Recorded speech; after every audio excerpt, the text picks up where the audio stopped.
It's been said that our legacy is the footprint we leave in the lives of those we touch. Author Germany Kent urges one to live your life in such a way that you'll be remembered for your kindness, compassion, fairness, character, and benevolence. Those are not the kinds of words people tend to use when they talk about Andrew Jackson. And yet Jackson's resume hits many of the notes Americans celebrate. He expanded U.S. territory, broadened suffrage among white men, paid off the national debt, and held the Union together when South Carolina threatened to tear it apart. But as we've explored in previous episodes, every one of those achievements came with an asterisk. The first major historian to wrestle with Jackson's legacy was James Parton.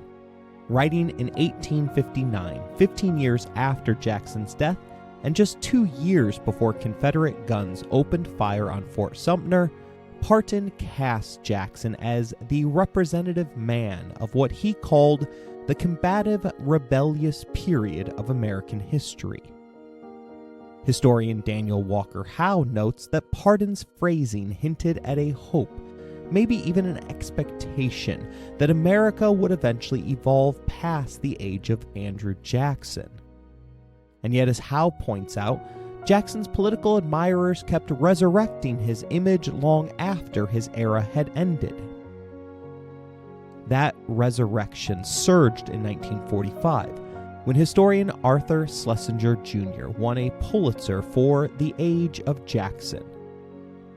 The historian reframed the bank war as a proto-New Deal, pro-worker crusade, tailor-made for Democrats flirting with mid-century progressivism.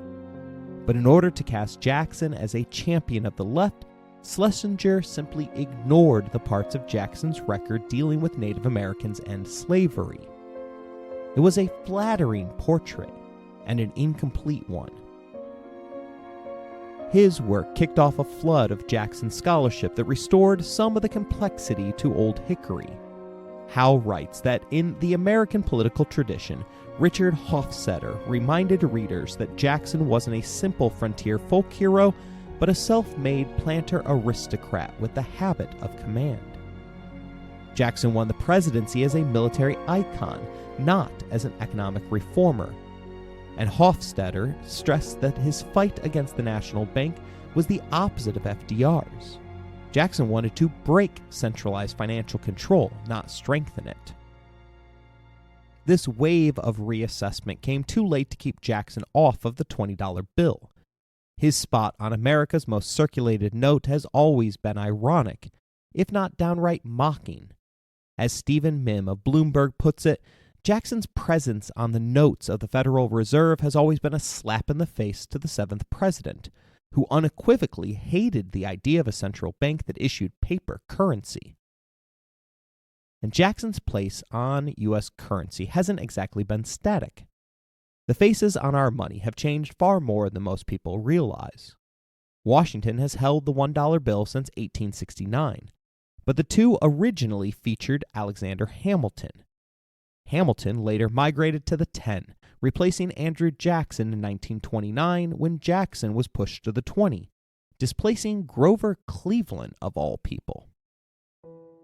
Now plans are underway to redesign the 20 by 2030, replacing Jackson with Harriet Tubman. It's a powerful choice. Federal law directs the Treasury Secretary to choose figures Americans will recognize, and Tubman is one of the most celebrated icons in American history. She escaped slavery, she ran dozens of missions on the Underground Railroad, and during the Civil War she served as a cook, nurse, scout, and spy, gathering intelligence from enslaved people in South Carolina. She even led a military raid that liberated 750 enslaved men, women, and children.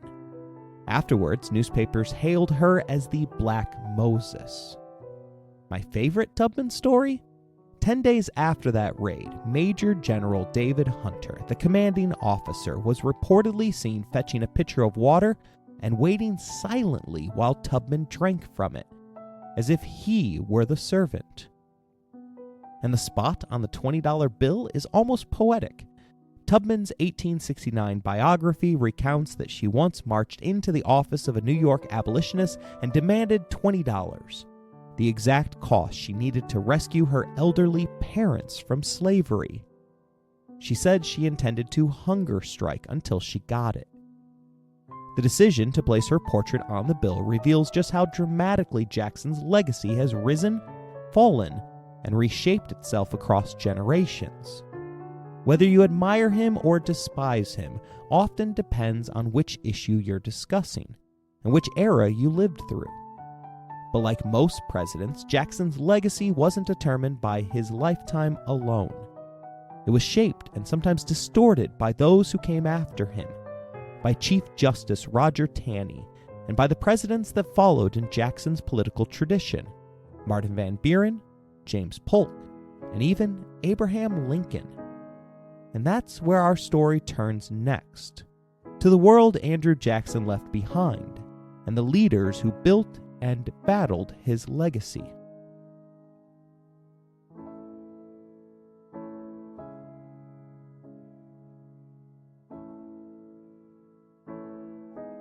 You're listening to Empires, Anarchy, and Other Notable Moments, a podcast designed for deep dives that assist in the teaching of history. This series focuses upon America's 7th president, Andrew Jackson. Episode number 8, His Legacy.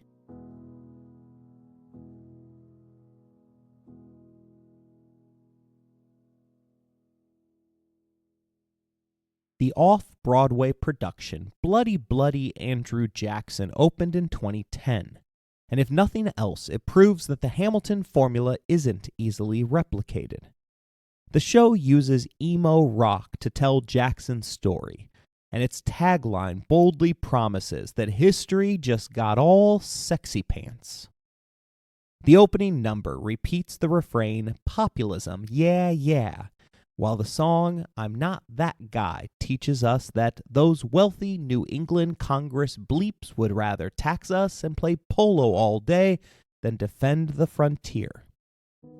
There are a few clips floating around YouTube, and as long as you're comfortable with a torrent of curse words blasting through your speakers, I honestly recommend checking it out. The show tries to satirize Jackson, the man one commentator once referred to as America's Hitler. But the satire is shallow, often swallowed up by the sheer cringiness of the performance. Still, I enjoyed the cringiness so much that I'll even drop a link to one compilation in this episode's description. Like many early biographers of Jackson, the musical mostly sidesteps the issue of slavery, choosing instead to offend every indigenous American within earshot with its rendition of 10 Little Indians. So in an effort not to repeat that mistake, we're going to begin this episode with a brief look at Jackson's legacy regarding America's so-called peculiar institution.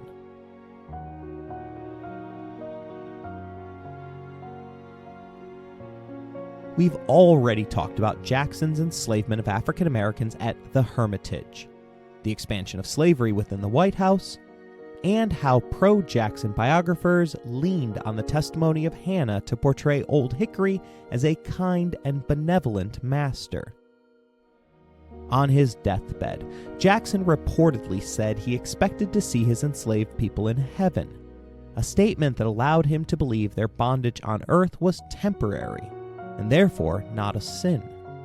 What we haven't talked about is what was happening outside the Hermitage walls, the emergence of a new, fiery abolitionist movement in the North. David Walker, the son of an enslaved man, published his appeal to the colored citizens of the world in Jackson's inaugural year. It is one of the most powerful American documents ever written. Nearly every line is worthy of quotation. For time's sake, here's just one excerpt, where Walker throws the Declaration of Independence directly back in the faces of white America. He tells us to hear your language proclaimed to the world July 4th, 1776. We hold these truths to be self-evident, that all men are created equal, endowed by their Creator with certain unalienable rights. Compare your language with your cruelties and murders inflicted on our fathers and on us, men who have never given your fathers or you the least provocation. I ask you candidly, were your sufferings under Great Britain 100th part as cruel and tyrannical as you have rendered ours under you? Walker's call resonated. It inspired men and women across the North, including William Lloyd Garrison, who launched The Liberator in 1830. That newspaper would soon carry the voice of a young escaped slave named Frederick Douglass, giving national reach to Walker's demand for complete and immediate abolition. I love stories of personal transformation. Lyndon B. Johnson grew up as an impoverished, racist Texas redneck. He never stopped using the slurs of his youth, but he did outgrow the beliefs behind them. By signing the Civil Rights Act of 1964 and the Voting Rights Act of 1965, LBJ became one of the movement's most consequential allies. Andrew Jackson, by contrast, did the opposite. Instead of amplifying the early voices of civil rights, he suppressed them. His administration imposed gag rules to block abolitionist petitions from even being discussed in Congress. He publicly condemned Walker, Garrison, and their peers as monsters who sought to destroy the Union, and he ordered his Postmaster General to intercept abolitionist pamphlets, the primary vehicle for spreading anti-slavery ideas. When these materials did slip through, the consequences were deadly. Readers, both white and black, were lynched to keep the ideas from circulating. From the Oval Office, Jackson offered little justice for the victims. He said nothing after Elijah Lovejoy was murdered defending the press of his abolitionist newspaper. He remained silent while thousands of rioters in Philadelphia burned an anti-slavery meeting house and multiple black churches.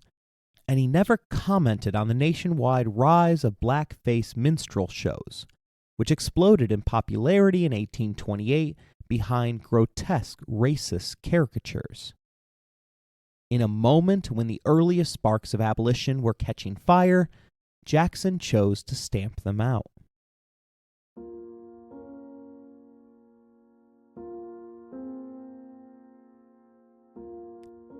Roger Taney rose to national power because he served enthusiastically at the pleasure of Andrew Jackson. The Maryland-born son of a slaveholder first entered Jackson's inner circle as Attorney General, appointed after the Eden Affair wiped out the president's original cabinet. And when Jackson's Treasury Secretary refused the order to remove federal deposits from the National Bank, Taney stepped in without hesitation. He was the man Jackson trusted to finish the job, to dismantle Nicholas Biddle's institution from the inside. In 1835, Jackson rewarded that loyalty by nominating Taney to succeed John Marshall as Chief Justice of the United States. It was a symbolic passing of the torch from a court that had strengthened federal power to one that under Taney would champion states' rights and protect slavery. Taney authored countless landmark decisions, but one stands above the rest, and not in a good way. In 1857, 13 years after Jackson's death, Taney delivered what remains the most infamous ruling in Supreme Court history, Dred Scott v. Sandford. Dred Scott was an enslaved man born in Virginia and purchased by an army surgeon, Dr. John Emerson. Emerson took Scott with him to Illinois and then to the Wisconsin Territory, both free under the Missouri Compromise. After Emerson's death, Scott sued for his freedom, arguing that living on free soil had made him free.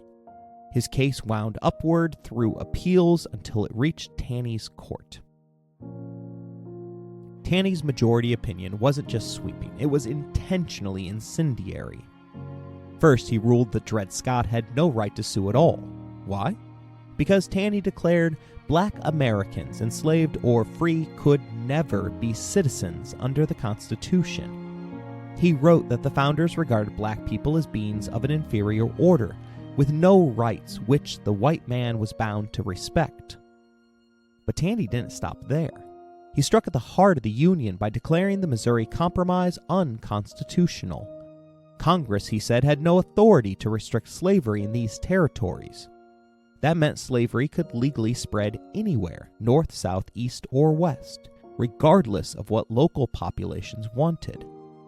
It was a total victory for the pro-slavery agenda, and a political grenade tossed into an already tinder-dry nation. The backlash was immediate. In the North, the decision was denounced as a judicial coup, a confirmation of abolitionists' worst fears that a slave power conspiracy had captured the federal government. Frederick Douglass condemned the ruling, but insisted it would eventually strengthen the anti-slavery cause. Republicans, including a rising figure named Abraham Lincoln, framed their entire platform around resisting the expansion of slavery that Taney had tried to guarantee. In the South, Taney was hailed as a constitutional savior. Slaveholders celebrated the ruling as validation of their worldview. Yet even some moderate Democrats worried the court had gone too far, too fast, accelerating national division rather than calming it. And they were right. Dred Scott didn't settle the question of slavery in the territories. It obliterated the possibility of compromise. It deepened sectional mistrust. It supercharged the new Republican Party, and it left the Supreme Court's credibility shattered in the North. When the Civil War broke out, Taney was still on the bench, presiding over a court that much of the Union no longer trusted. His insistence on extending Jacksonian states' rights doctrine into an ironclad judicial defense of slavery made him, in the eyes of many, an architect of the national crisis itself. The Dred Scott decision would be effectively overturned by the Civil War itself, and by the Reconstruction Amendments, the 13th, 14th, and 15th, whose explicit guarantees of freedom and citizenship laid waste to Taney's arguments. Everything Taney had declared immutable was swept away.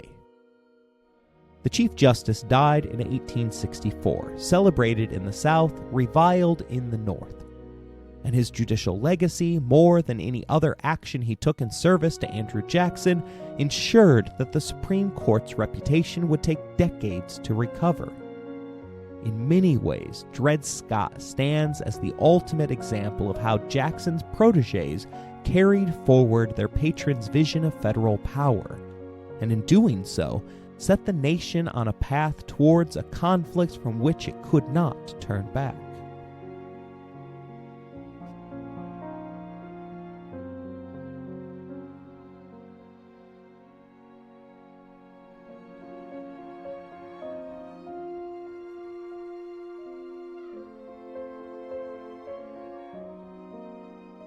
Jackson's legacy didn't end when he left Washington. It lived on through the men who tried, sometimes desperately, to fill his shoes. Chief among them was Martin Van Buren, perhaps Jackson's most skilled political lieutenant. A shrewd operator from New York, Van Buren was the architect of the Democratic Party's national machinery. He built Jackson's coalition, engineered his victories, and polished the populist style that defined the era. When Jackson stepped aside, Van Buren was the obvious heir. But the election of 1836 revealed just how fragile that inheritance was. Yes, Van Buren won, barely, and only because the Whigs, still fragmented, couldn't settle on a single candidate. Instead, they threw three regional figures into the race: William Henry Harrison in the West, Hugh Lawson White in the South, and Daniel Webster in New England. The regional candidates represented a long-shot attempt to deny Van Buren an electoral majority and punt the election to the House of Representatives. It almost worked. The close result was a warning. The coalition Jackson built could wobble without Jackson himself. And then the bottom fell out. Van Buren inherited the financial wreckage of Jackson's bank war. When Jackson pulled federal deposits from the National Bank and shoveled them into a patchwork of pet banks, he unleashed a fire hose of easy credit. Land speculation soared, especially in the West. To tamp this down, Jackson issued the Specie Circular of 1836, requiring all federal land purchases to be made in gold or silver. No more paper notes. The effects were immediate and brutal. Paper money evaporated. Banks couldn't meet withdrawal demands. Credit collapsed. And in the spring of 1837, just weeks into Van Buren's presidency, the Panic of 1837 began. New York banks suspended payments. Unemployment surged. Farmers and laborers, many drowning in land debt, were completely wiped out. Van Buren responded exactly the way a Jacksonian was expected to respond. He refused federal intervention. No stimulus, no bailout, no new national bank. Instead, he proposed the independent treasury system, separating government funds entirely from private banks. It was ideologically pure, fiscally conservative, and politically catastrophic. It offered suffering Americans no relief at all. The Depression dragged on for years, and Van Buren became the face of the crisis. Whigs branded him Martin Van Ruin. Political cartoons depicted him as an overdressed aristocrat sipping champagne while the nation starved. And while he steadfastly defended Jackson's financial legacy, the country steadily turned against him. Even foreign affairs were shaped by Jackson's shadow. During the Canadian rebellions of 1837-38, American volunteers tried to cross the border to aid the rebels. Van Buren sent troops, not to help, but to stop them. Though he prevented a war with Britain, he looked weak for appearing to side with the British against his own citizens. And at home, the darkest element of Jackson's legacy continued uninterrupted. Van Buren presided over the actual execution of Cherokee removal. The Indian Removal Act may have been Jackson's creation, but its most infamous chapter, the Trail of Tears, occurred on Van Buren's watch. The administration outsourced logistics to private contractors who failed spectacularly. Inadequate wagons, spoiled food, no medical care, and forced marches through winter conditions. Thousands died of starvation, disease, or exposure. The cruelty was not incidental.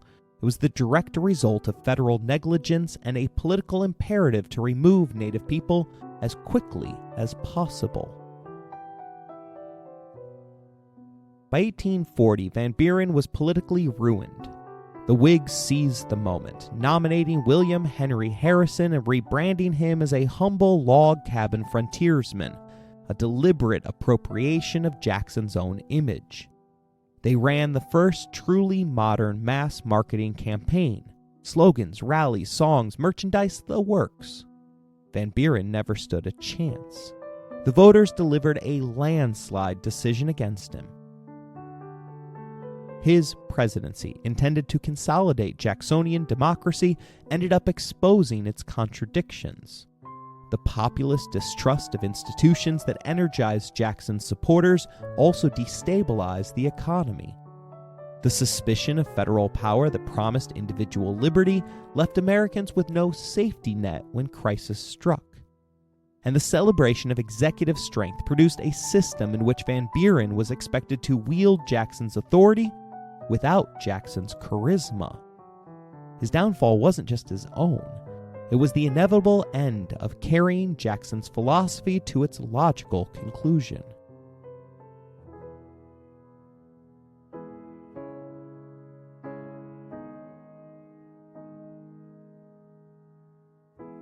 James Polk first caught Andrew Jackson's eye during his service in the House of Representatives, where he backed Old Hickory on every major fight.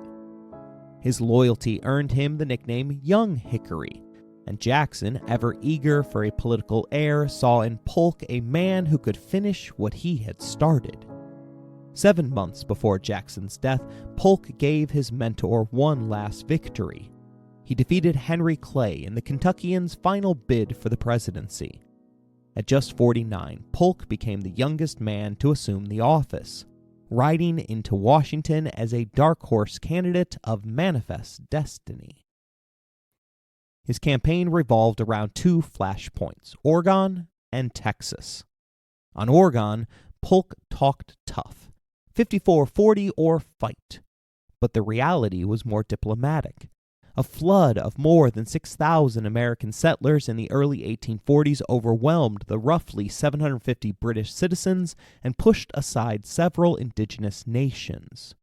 As historian Alan Taylor notes, the settlers ruined the local fur trade, forcing the British to shift operations north to Vancouver Island. Britain, already drifting away from the region and unwilling to jeopardize its profitable trade with the U.S., accepted a compromise. America received roughly half the territory Polk had promised.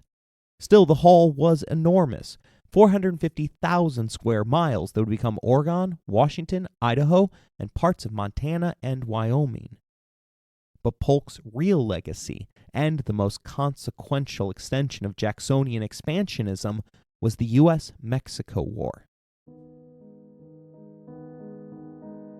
The American South had long coveted Texas, then a province of the young Republic of Mexico. After Mexico's War for Independence ended in 1821, the nation found itself saddled with debt, its economy shattered, and its political system dangerously unstable. And into that vacuum stepped Antonio Lopez de Santa Anna, again and again and again. Historian Alan Taylor puts the chaos in stark relief, writing, "Between 1822 and 1847, Mexico endured 50 coups, often led by Santa Anna, who became president 11 times. He was, Taylor writes, an eager and hyperactive conspirator, but inept and impatient administrator, forever bored by governing, forever returning to seize power when excitement called. This instability left Mexico's northern frontier dangerously exposed. Texas, rich in cotton-growing potential, was also under constant threat from Apache and Comanche raids. Lacking the military strength to secure the region, Mexico tried another approach: populate it. The government turned to American impresarios, land agents like Stephen F. Austin, who were paid in land for every American family they recruited. For just $60, Austin could grant each settler 96 acres. The pitch was irresistible to Southerners ruined by the Panic of 1819, but the deal came with 3 conditions. Settlers had to learn Spanish, convert to Catholicism, and obey all Mexican laws. That last condition would prove fatal. Mexico outlawed slavery in 1829, but in Texas, where American settlers had acquired vast slave labor plantations, the law was effectively ignored. Texas was the only westward migration where settlers arrived still wealthy enough to purchase enslaved labor. The economic model was unmistakably Southern and unmistakably American.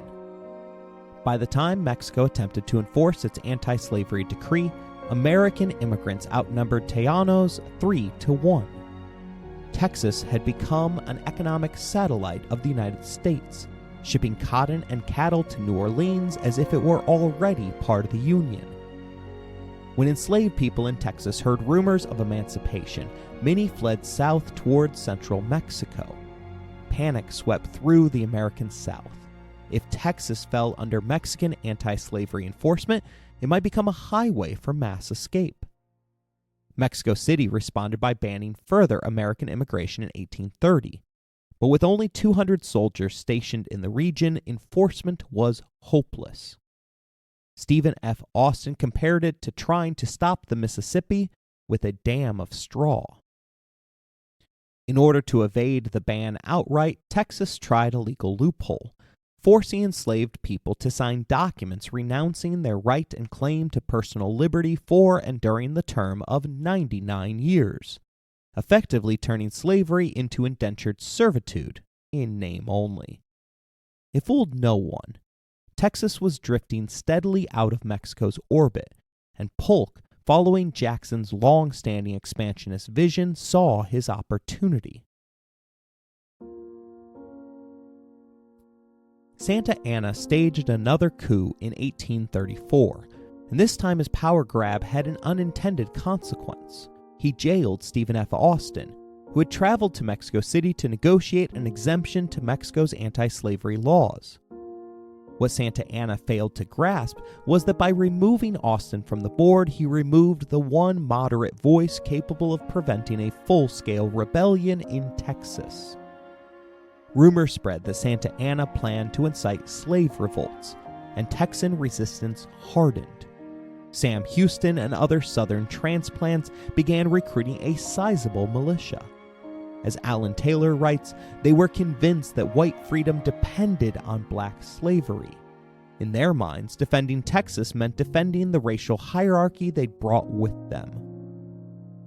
The fighting escalated quickly.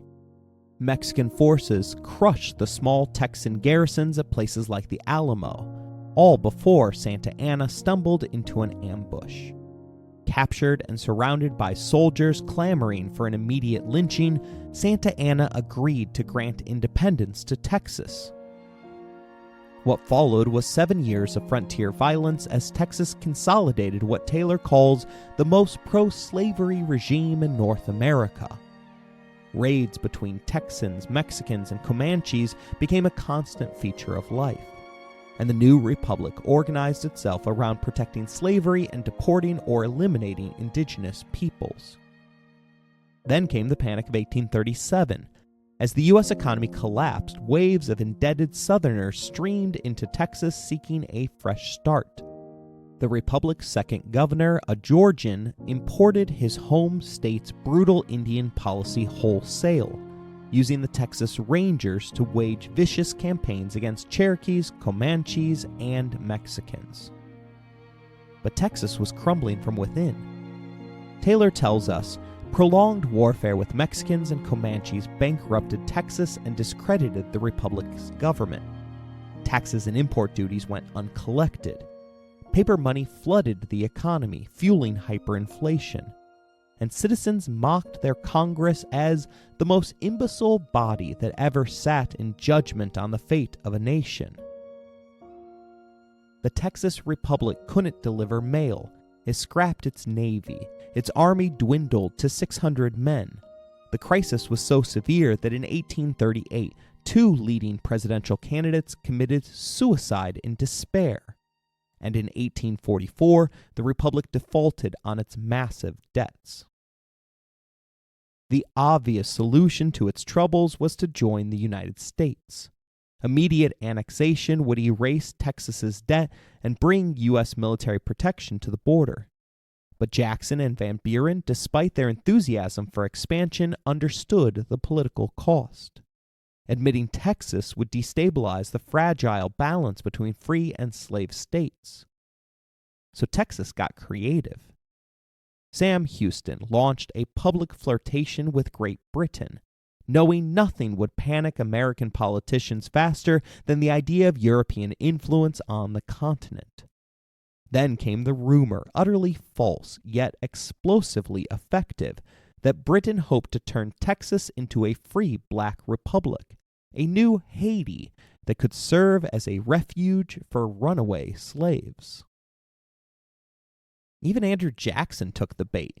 He warned that such a move would create an iron hoop around the United States that would cost oceans of blood and millions of money to burst asunder. The pressure campaign worked.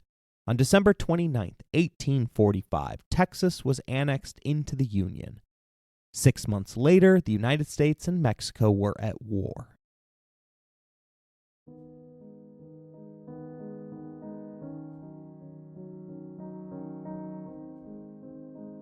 England was again used as a cudgel to persuade the nation to war. Mexico's crushing debt, eating up 87% of its annual revenue, lent credibility to a rumor that the country might sell California to the British. For a nation obsessed with manifest destiny, losing the Pacific coast to England was unthinkable. California wasn't just another territory. It was the hinge on which the future of American conquest seemed to turn, and it became the issue that propelled James Polk into the White House. When Polk's attempt to purchase California and New Mexico failed, he turned to provocation. He stationed a small U.S. force on a stretch of disputed land near the Rio Grande, territory Mexico insisted was its own. When Mexican forces fired on the Americans, killing 9 soldiers, Polk seized the moment. He addressed Congress with dramatic flair.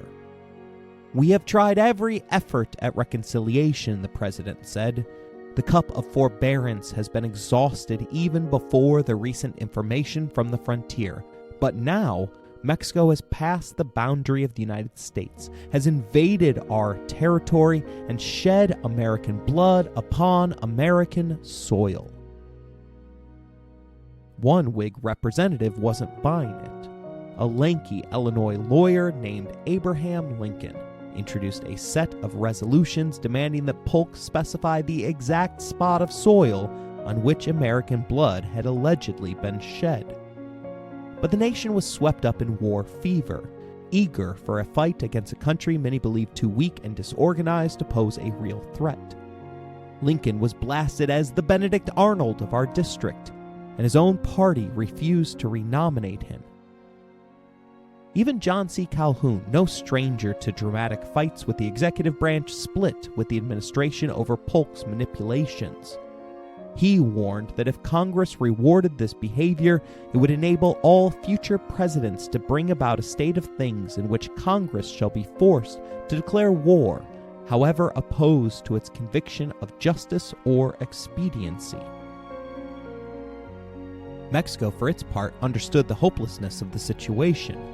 The United States had twice the population, better weapons with double the effective range, and unlike Mexico, land suited to supporting a large military.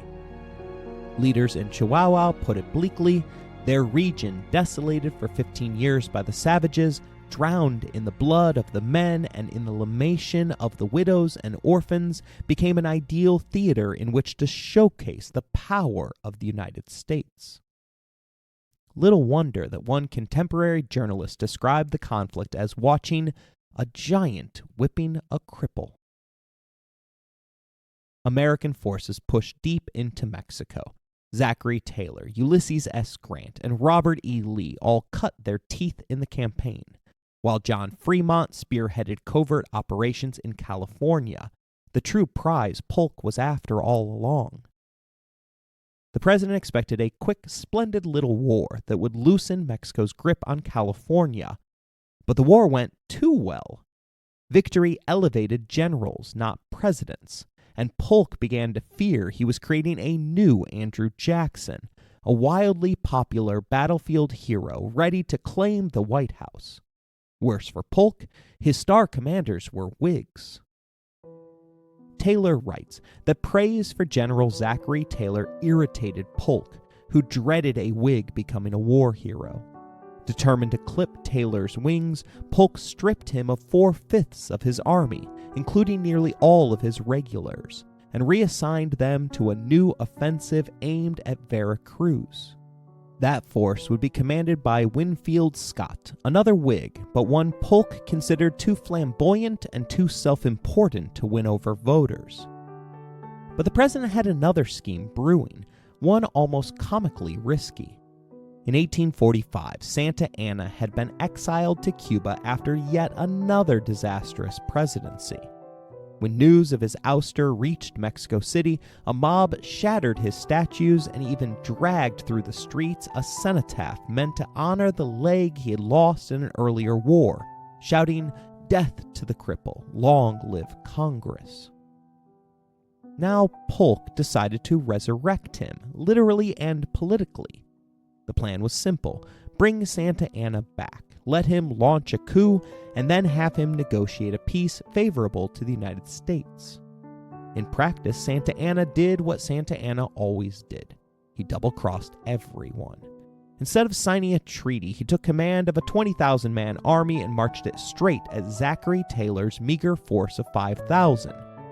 But Santa Anna was still Santa Anna, an even worse general than he was politician. He force-marched his troops across the desert for 3 punishing weeks, wearing them down before ordering a frontal assault on Taylor's elevated defensive position. The Americans won decisively. Then, after the battle, he learned the full story behind Polk's maneuvering. When the general discovered that early rumors of Polk's death were untrue, he told friends, "I would as soon have heard of his death as that of any individual in the whole Union."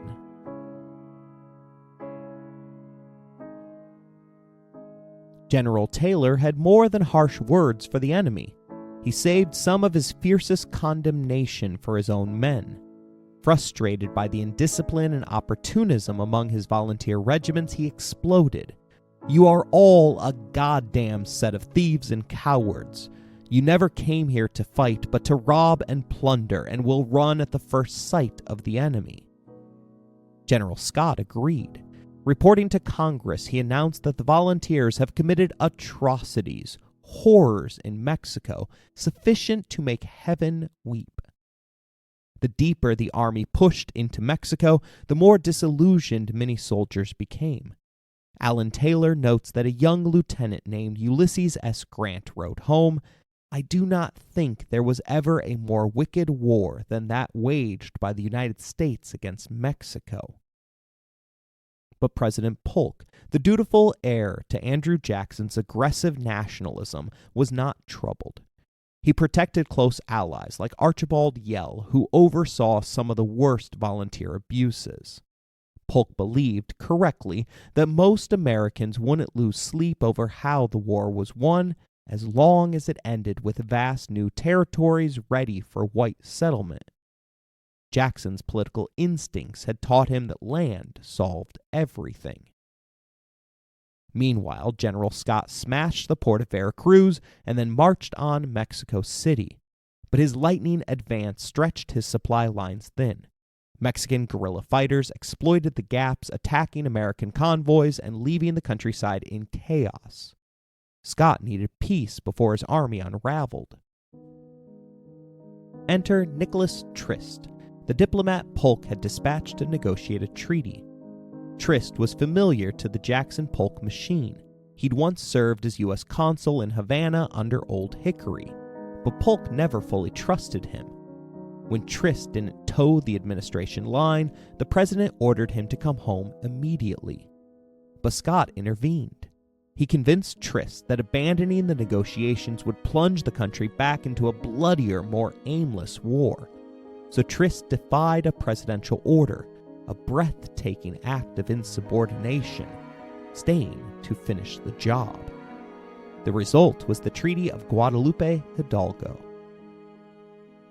It was unquestionably a lopsided settlement, but in an ironic twist, American racism prevented it from being even harsher. Many Southern senators balked at annexing regions with large Mexican populations.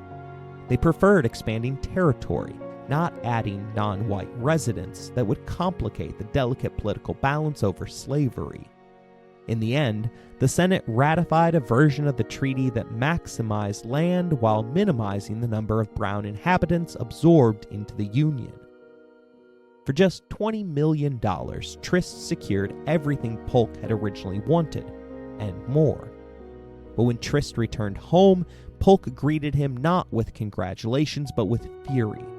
He had taken Mexico City itself, yet still seethed that the treaty didn't push the border deeper into Mexican territory. The diplomat was fired on arrival. Polk, exhausted and increasingly unpopular, sealed his legacy as a one-term president by declining to run again. And he watched bitterly as Zachary Taylor, another rough-hewn general beloved by the public, followed the Jacksonian blueprint. Trade military glory for a straight shot to the White House. James Polk was in many ways Andrew Jackson's most relentless political heir. Both were Tennesseans with a near religious faith in American expansion. Polk had been mentored directly by Old Hickory, and he shared Jackson's conviction that the nation's destiny, its mission, was continental conquest. Like his mentor, Polk wrapped his boldest policies in the language of popular will. If Jackson had claimed the mantle of the people's champion, Polk governed as the man chosen to finish the job. And he borrowed Jackson's governing playbook almost line for line. When Congress hesitated, push past it. When critics objected, claim a mandate. When obstacles appeared, remove them. Jackson's transformation of the presidency into an aggressively assertive office didn't end with him. It found its fullest expression in Polk. Polk also inherited Jackson's deep suspicion of rival power centers. Jackson had gone to war with the Bank of the United States because he believed it threatened presidential authority. Polk, drawing from that example, clipped the wings of anyone he feared might rise independently of him. He stripped Zachary Taylor of most of his regular troops at a critical moment in the Mexican-American War, not because Taylor was incompetent, but because he was popular. And he fired Nicholas Trist the moment Trist stopped acting as an obedient extension of the executive branch, even though Trist ultimately delivered the treaty Polk had wanted all along. It was textbook Jacksonian leadership. Never share the spotlight, never trust an ambitious subordinate, and never allow another power center, civilian or military, to rival the presidency. And then came Polk's greatest Jacksonian inheritance, expansion. Jackson had pushed Native Americans from the southeast to open land for white settlement. Polk completed the continental vision by seizing half of Mexico and giving the United States a Western empire. In sheer acreage, Polk expanded the U.S. more than any other president, including his mentor. But as with Jackson's removals, Polk's victories carried a dark price. Every new acre dragged the nation deeper into the fight over slavery, asking questions whether it could expand, whether it should expand, and whether the Union could survive if it did. Polk didn't just advance Jackson's vision, he accelerated the sectional crisis that would, within a decade, place the United States on the path to civil war. In expanding the nation, Polk completed Jackson's project and guaranteed that his successor would face a nation coming apart at the seams.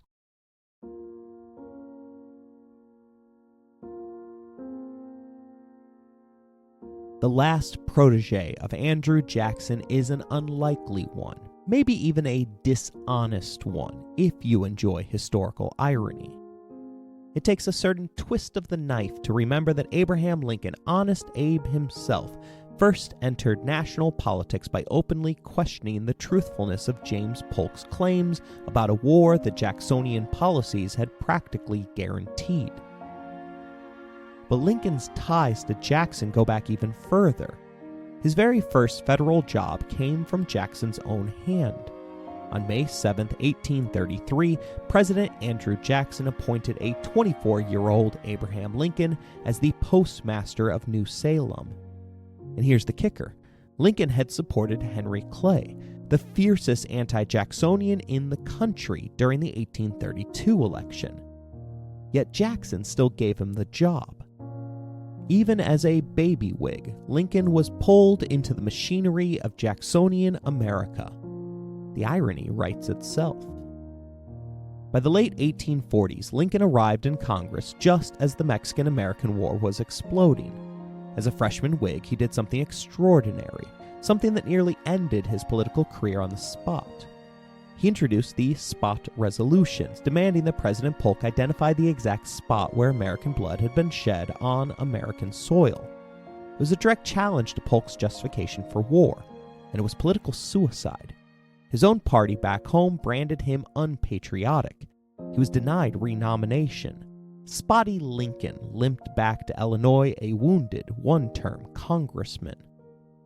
But the most profound connection between Jackson and Lincoln wouldn't appear until decades later, when the Union itself began to break. In December 1860, as South Carolina seceded, Lincoln reached back nearly 30 years to Jackson's response during the nullification crisis. When South Carolina tried to nullify federal tariffs in 1832, Jackson had drawn a line deeper than any policy disagreement.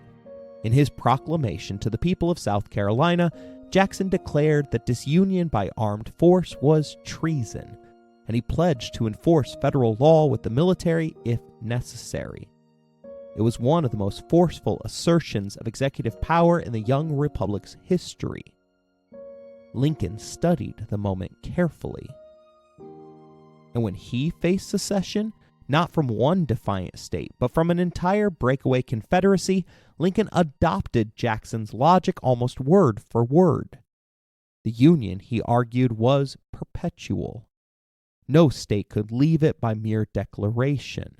In his first inaugural address, Lincoln echoed Jackson's uncompromising tone. The federal government would hold, occupy, and possess its property. When Confederate guns opened fire on Fort Sumter, Lincoln, like Jackson before him, refused to let federal authority dissolve by force. Jackson had stared down a rebellious state. Lincoln confronted a full-scale revolution. But the intellectual bedrock was the same. The Union was sacred, and preserving it was the executive's highest duty. So yes, the rail splitter from Illinois, the champion of emancipation, the man who would destroy slavery, owed a surprising debt to the slave-holding general from Tennessee. Abraham Lincoln may seem the ideological opposite of Andrew Jackson, but in the crucible of secession, he drew strength from Jackson's precedent. The young congressman once mocked as spotty Lincoln for questioning Polk's honesty became the president who fulfilled and ultimately transcended Jackson's conviction that the United States must remain one nation, indivisible.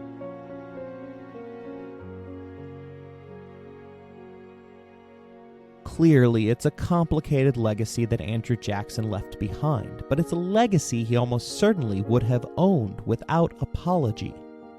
In the end, he left this world with only two regrets: that he hadn't been allowed to shoot Henry Clay, and that he had never gotten the chance to hang John C. Calhoun. Jackson's views on race place him among the most notorious figures in American history. Yet he never questioned those views, never examined the moral cost of his choices. Racial hierarchy was to him simply the natural order of things, and that instinct carried into almost everything he touched. Jackson was not a man of introspection, he was a man of action. When his friend's wife was attacked by Washington's society, he defended her with the same ferocity he once showed on the battlefield, even when it meant turning his back on the very family members who had sacrificed everything for him. When citizens feared Native Americans, Jackson didn't send investigators, he sent the U.S. Army. And when he became convinced that corrupt institutions were scheming against him, he didn't wait for proof. He moved to destroy them before they could destroy him. With Jackson, it didn't matter whether the threats he saw were exaggerated, illusionary, or outright invented. He believed them. And in his presidency, that belief was the only voice that mattered. Armed with the sweeping powers of the executive, Jackson struck first and asked questions later, framing every attack as the defense of the people. That made him a hero to millions. It also made him just as surely a villain to millions more. Near the end of his life, he joked that if he knew nothing about myself but what I see in the administration papers, I would conclude I was a mere devil incarnate. But the historical record speaks for itself. The Trail of Tears, the Creek War, the Spoils System, his full-throated support for the U.S.-Mexico War, and his unshakable defense of slavery. These were not footnotes. They were defining features of his public life. And yet, Jackson's shadow stretches far beyond his sins. His example helped produce the modern presidency, a powerful executive claiming a direct mandate from the people, unafraid to confront Congress, courts, and institutions. He offered a blueprint for bold leadership, for populist rebellion, and for the dangerous belief that one man's conviction can transcend the constraints of law and tradition. For better and for worse, Andrew Jackson showed America how a single individual could remake the country in his own image, and how quickly that same force could become both transformative and destructive. His footprints are still with us, etched into the presidency, the political parties, and the national soul. Whether we celebrate him or condemn him, we are still walking through the world he helped to create. I hope you enjoyed today's episode. If you want to interact with the show, you can email us at resourcesbylowery@gmail.com or find us on Bluesky beneath the handle EmpiresPod. If you would like to financially support the show, please look in the description for more information. As always, thank you for listening, rating the show, and spreading the word.